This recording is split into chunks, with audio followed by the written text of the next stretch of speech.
Baik Bapak Ibu, kita bisa berkumpul kembali dalam suasana yang berbeda dalam acara Ulambana. Terima kasih undangannya sehingga kami bisa berkumpul, bertemu kembali, mengenal ya dari umat di Palangkaraya ini ya. Bapak Ibu sekalian yang saya hormati, pada kesempatan malam hari ini atas nama pengurus mengajak segenap umat untuk menyatakan bakti dan hormat kepada leluhur. Tidak ada satupun yang hadir di sini itu tanpa jasa dari leluhur kita, dari orang tua kita. Siapa di antara yang hadir di sini yang keluar dari celah batu waktu lahir? Dari celah batu ada enggak? Tidak ada, pasti semua dari leluhur-leluhur kita yang mendahului ya.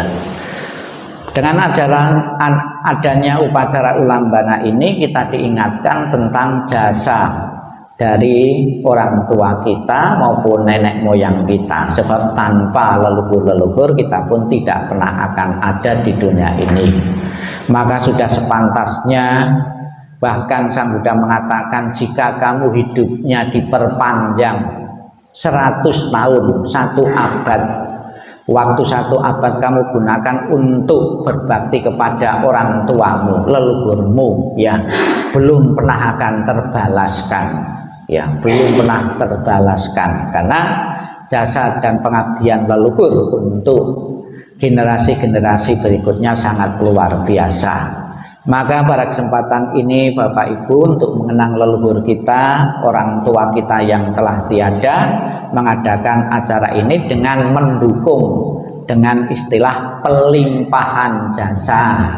Di kalangan umat Buddha ada istilah patidana ya. Patidana mungkin dimaknai pati itu mati ya, dimaknai pati itu mati, dana memberi kepada orang yang telah mati. Memberi orang yang telah mati itu ternyata ya, itu bukan berupa makanan fisik ya. Kalau Anda lihat ya, sampai nanti selesai, bahkan sampai besok pun, yang 5 juga tetap 5, yang 3 juga tetap 3 juga jumlahnya. Karena yang dibutuhkan bukan makanan fisik. Makanan fisik itu sebagai sarana, sebagai simbol untuk menjelaskan mereka yang belum bisa memahami. Dari cerita Ulambana ini kita bisa belajar Bapak Ibu, ini adalah gambar ibunya seorang biku yang bernama Biku Moggallana ini. Dari cerita Ulambana itu berasal dari cerita seorang suhu biku yang bernama Biku Moggallana. Nah, Biku Moggallana itu mempunyai kemampuan ya lebih dibanding biku-biku yang lain. Beliau mempunyai kesaktian. Kesaktiannya apa? Ya salah satunya atau salah duanya, dia masih hidup namun bisa pergi ke alam surga, juga bisa berkunjung di alam neraka. Berbeda dengan kita-kita ini, mau ke surga dan neraka yang nunggu mati ya, nunggu mati. Tapi kalau beliau Biku Moggallana itu sebelum mati bisa tahu keadaan kondisi di alam surga dan di alam neraka. Apa informasi yang didapatkan dari Biku Moggallana ini? Yang didapatkan dari Biku Moggallana ini suatu pelajaran moral bagi kita semua, mengingatkan kita semua ya. Yang pertama, Biku Moggallana pernah berkunjung di salah satu surga. Nah, ketika berkunjung di salah satu surga, dia mendapati rumah megah mewah ya, besar, belum berpenghuni. Nah, Biku Moggallana ketika berkunjung di surga penasaran, ini rumah siapa ini? Ya, kok ada rumah sebagus ini? Penasaran, turun ke dunia, bertanya kepada Sang Buddha. Sang Buddha, ketika saya berkunjung ke surga, kok ada rumah megah dan mewah tapi masih kosong, belum berpenghuni? Itu milik siapa? Sang Buddha mengatakan milik seseorang yang bernama Nandia. Nandia itu mengabdi untuk wihara. Sekalipun dia belum meninggal, jasa kebajikannya itu sudah tercipta di alam surga.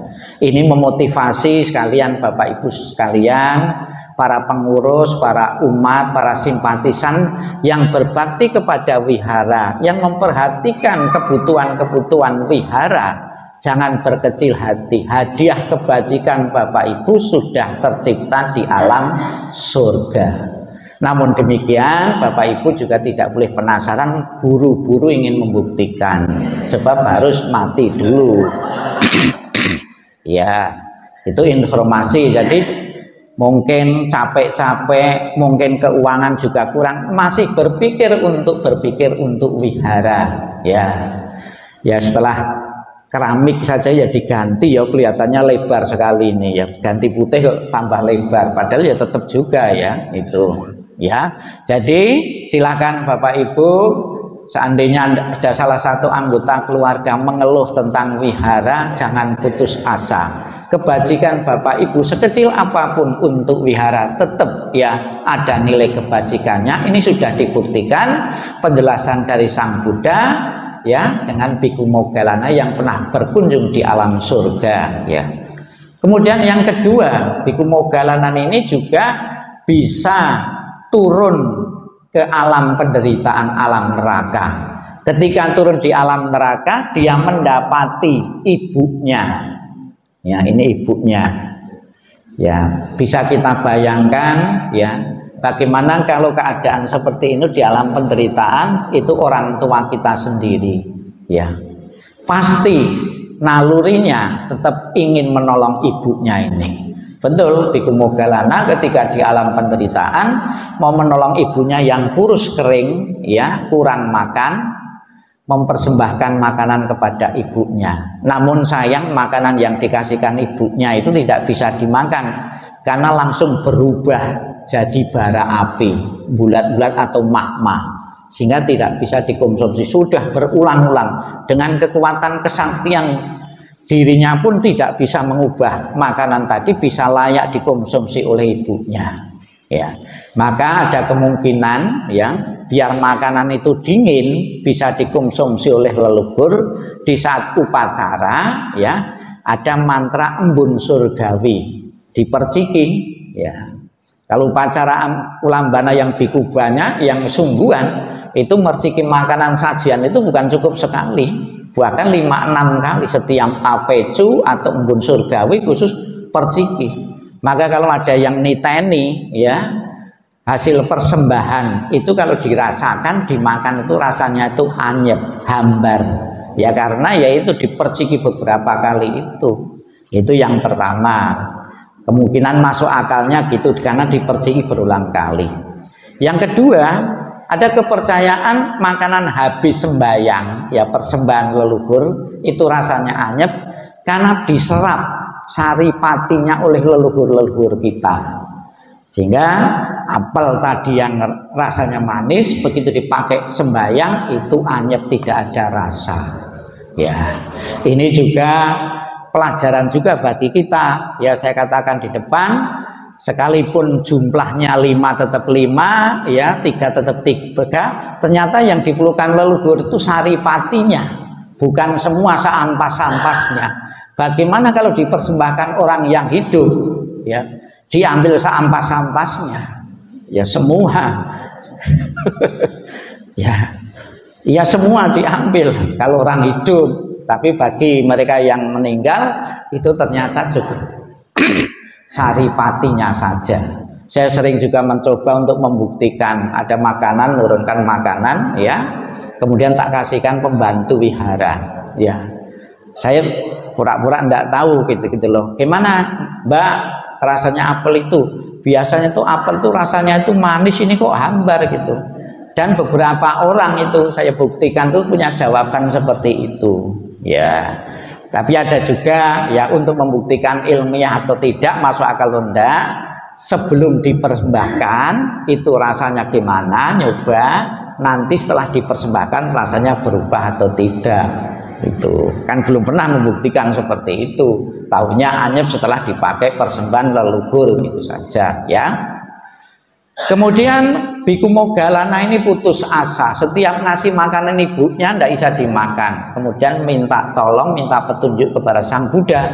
Sang Buddha, saya mau menolong ibu saya kok berusaha kok tidak berhasil, makanannya berubah jadi api. Adakah cara menolong orang tuaku? Ada. Kamu menyajikan, mengundang, ya, menyajikan makanan-makanan, mempersembahkan makanan para biku yang selesai menjalankan wasa, ya. Maka ulambana itu dikatakan dalam aliran Mahayana itu katinanya para biku. Ulambana itu sebab katinanya biku Theravada belakangan nanti ada tersendiri, ya, itu. Jadi para biku yang selesai membalankan wasa itu kebajikannya apabila diberikan persembahan sangat besar sekali, maka layak untuk dipersembahkan kepada leluhur-leluhur yang telah tiada. Ya, itu jadi cerita Biku Moggallana. Kita ikuti salah satu ada acara itu. Tempat saya gimana? Kalau tidak ada, nanti umatnya bisa ikut yang lain-lain. Nah, dicarilah dasar kitab suci. Di dalam tradisi Theravada, dasarnya kitab suci pelimpahan jasa adalah Theravada Sutta. Diceritakan seorang Raja Bimbisara itu habis mengadakan pesta. Itu pada malam harinya itu ada suara-suara gaduh. Ada kegaduhan, ada suara tapi tidak ada wujudnya. Ya. Raja sampai ketakutan, kemudian minta petunjuk kepada Sang Buddha.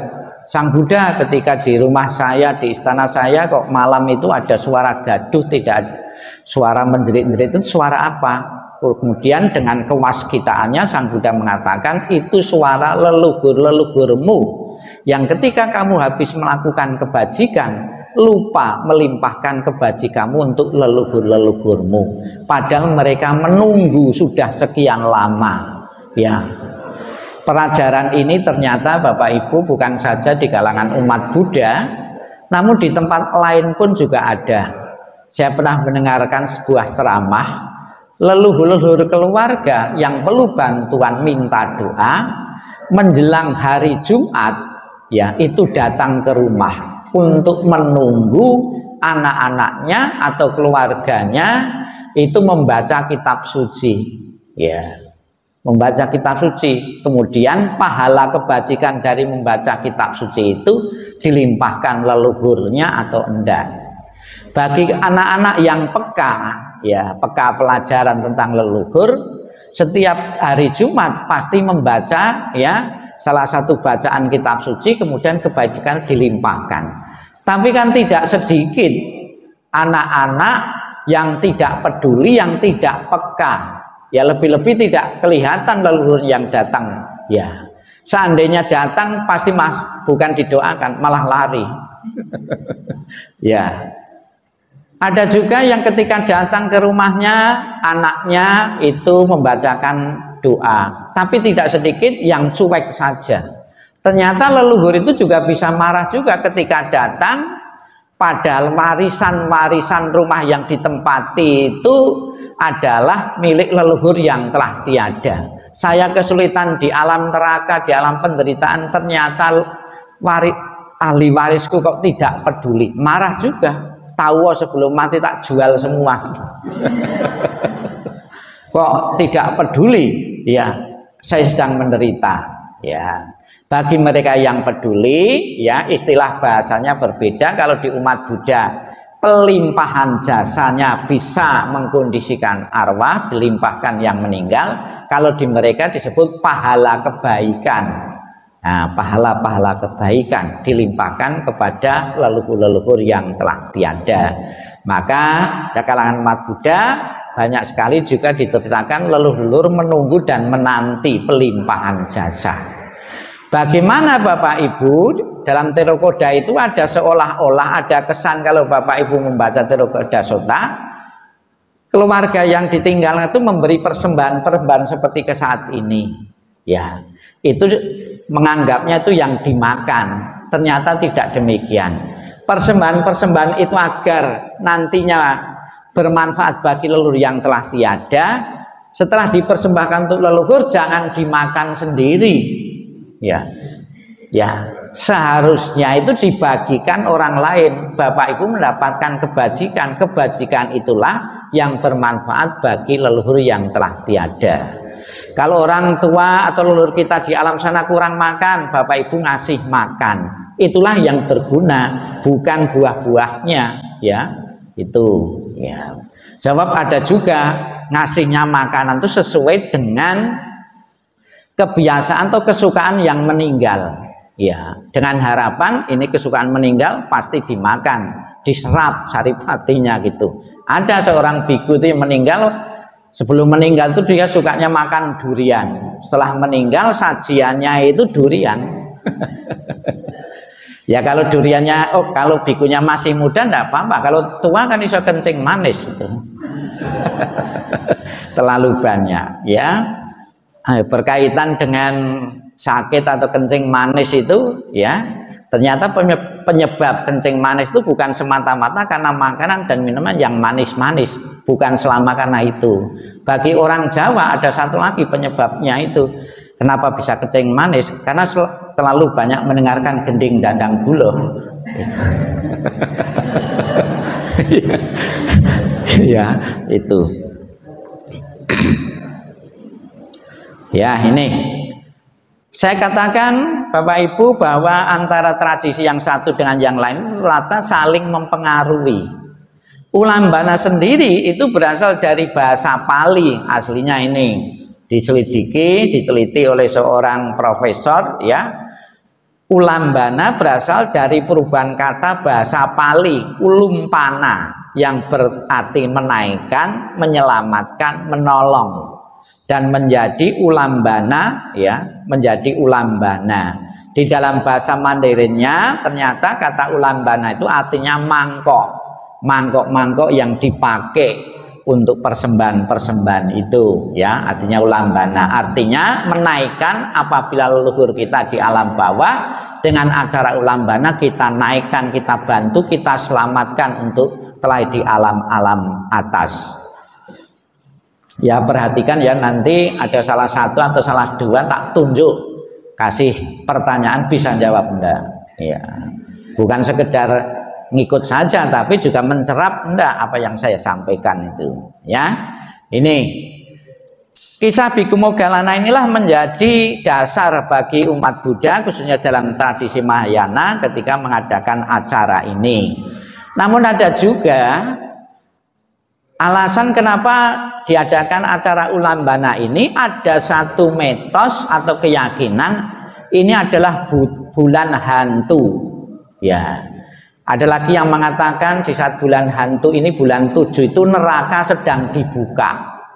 Maka ada yang juga niteni di saat bulan 7 banyak kejadian-kejadian, ya, misalnya tabrakan, kecelakaan, karena di lingkungan sekitar kita banyak makhluk-makhluk bergentayangan, ya, minta korban atau cari teman, ya. Ada yang meyakini seperti itu, ya. Ini perayaan ulambana ini di Asia, ya, itu di beberapa wihara khususnya wihara Mahayana itu sangat meriah sekali, ya.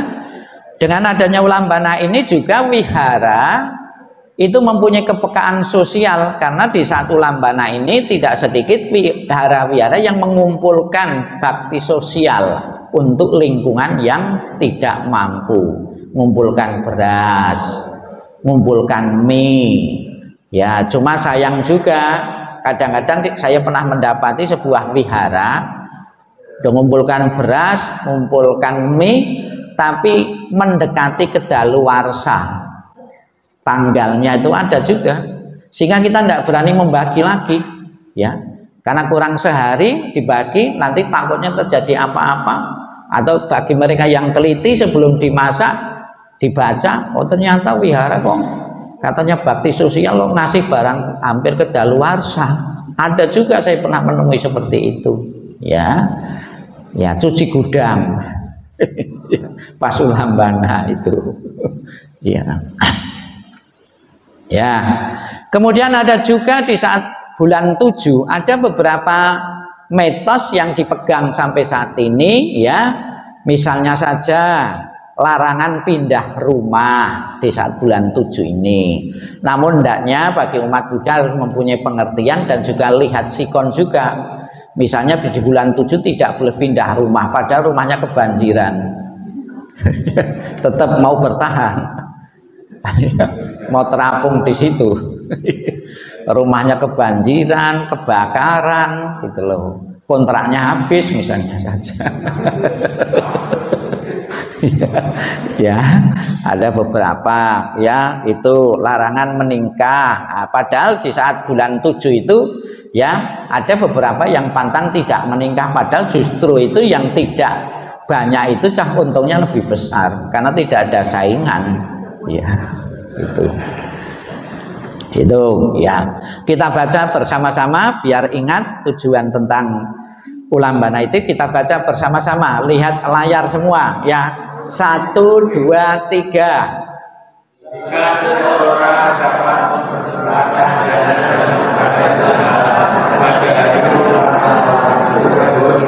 ayah dan ibunya pada masa kehidupan sekarang, orang tuanya dari 6 generasi yang lampau akan terbebas dari 3 alam penderitaan.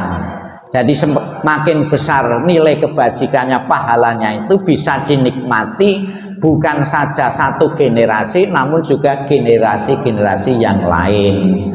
Maka agar Bapak Ibu itu kebajikannya jauh lebih besar, ya kaya dengan kebajikan-kebajikan, pas hari Katina, pas Ulambana diusahakan sebagai umat Buddha itu juga hadir untuk mengumpulkan kebaikan-kebaikan sebanyak-banyaknya ya. Nih, jadi sangat ramai sekali di saat upacara itu ya, Mahayana. Ya karena waktu tidak saya bahas satu per ini bikin apa itu namanya altar ya, biasanya ada 3, Amitabha, Kuan Im, Astama Prapta. Kenapa kita di saat Ulambana atau sembahyang kematian itu yang dominan dalam tradisi Mahayana menyebut melakukan Buddha Amitabha? Atas dasarnya ya janji Buddha yang ke-18 itu mengatakan demikian, barang siapa menyebutku ya, mengulang-ulang namaku dengan penuh keyakinan dan orang tersebut menjalankan 6 kebajikan paramita, kalau meninggal akan dijemput dan ditaruh di alam surga sucinya. Ya, tidak-tidaknya Bapak Ibu sebagai umat Buddha yang pernah mengikuti upacara Ulambana kan pernah menyebut 10 kali lebih, 10 kali kata Amitabha, Amitabha, Amitabha itu. Bahkan ada juga untuk menginspirasi di rumahnya, di altarnya diseteli dengan Amitabha, Amitabha apa? Tip Amitabha, Amitabha, Amitabha. Nah, saya harapkan juga harus lihat juga, lihat kondisi juga. Iramanya juga bisa beda-beda juga, bisa sendu, bisa bikin nangis. Ya, pernah ada juga tetangganya komplain, ya rumahmu kok seperti nganu menyedihkan saja gitu loh, karena mendengar suara yang irama sendu itu. Tetangganya komplain. Jadi juga lihat-lihat juga, diusahakan Bapak Ibu sebagai latihan meditasi juga melafal nama Amitabha Buddha ini. Kelihatannya sederhana, namun besok kalau dalam posisi sekarat ya, sekarat tidak gampang ya, sakit flu parah itu saja susah kok kita itu, apalagi sekarat ya itu ya.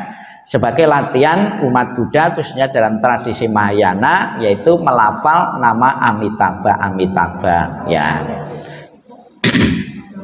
Tapi jangan dipenggal ya, dipenggal itu Amitabha itu bisa berubah jadi bahasa Jawa ya, amit amit, amit amit, amit amit. Ya ini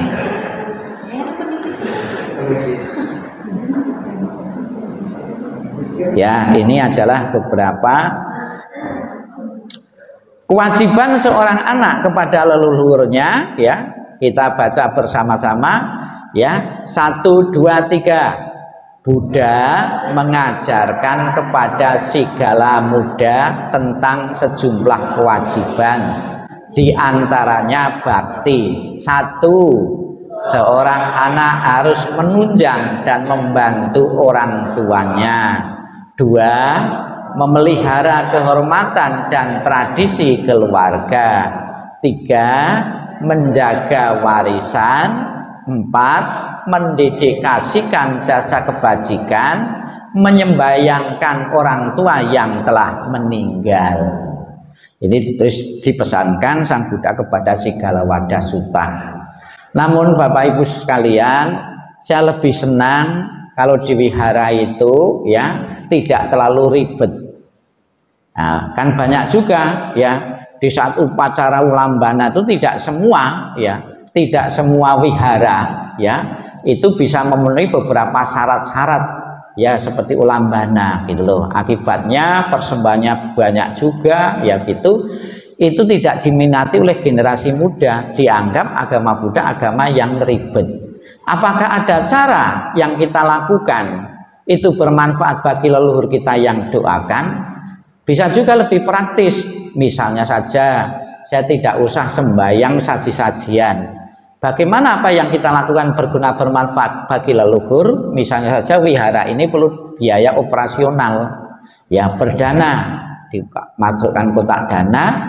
Saya berdana ini kulimpahkan jasa kebajikan kepada leluhurku yang telah tiada ya. Pengurus tidak perlu menyiapkan saji-sajian, makanan tidak perlu belanja-belanja, nyala lampu tetap ya.